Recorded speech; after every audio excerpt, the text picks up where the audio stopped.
讲到这以巴冲突继续伫咧战，冲击到金融市场的时间敢会久长呢？郭国涵表示，若含以巴冲突来比，投资人应该更较关心美国债券市场大大的问题。也讲到目前台股现金部位的比重是当咧落个阶段，这代表讲这有修正压力。以巴冲突继续地悬，外界烦恼若战场加做地面战，未来冲击金融市场的时间可能久长。早起有台湾先生之称，宽容国际策略长郭国涵表示，中国难出面走从以巴冲突，防止伊朗真主动攻击以色列，开核风险有希望降到上低。因为中国跟伊朗也会比较能够沟通，这个危机的可能会很快就变成一个机会，让这些大国家开始把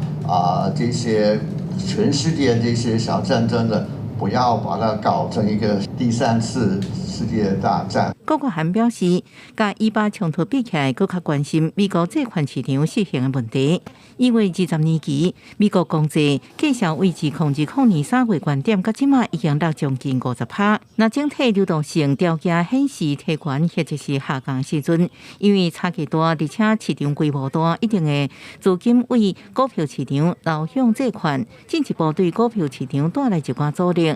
另外，台股早盘大落超过8点，指数上加到16310点，加上外资顶礼拜五卖超台股73.04亿，已经为台股现金部位比重，正是伫下波的阶段，表示有一波修正的压力。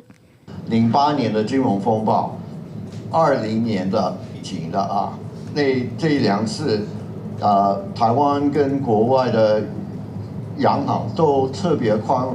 所以资金特别多了那现在应该不会碰到这样的一个情形，所以呢，这一波我觉得可能是要股票市场再冲上去的机会是有限的，下跌的风险应该是我们要比较要注意到。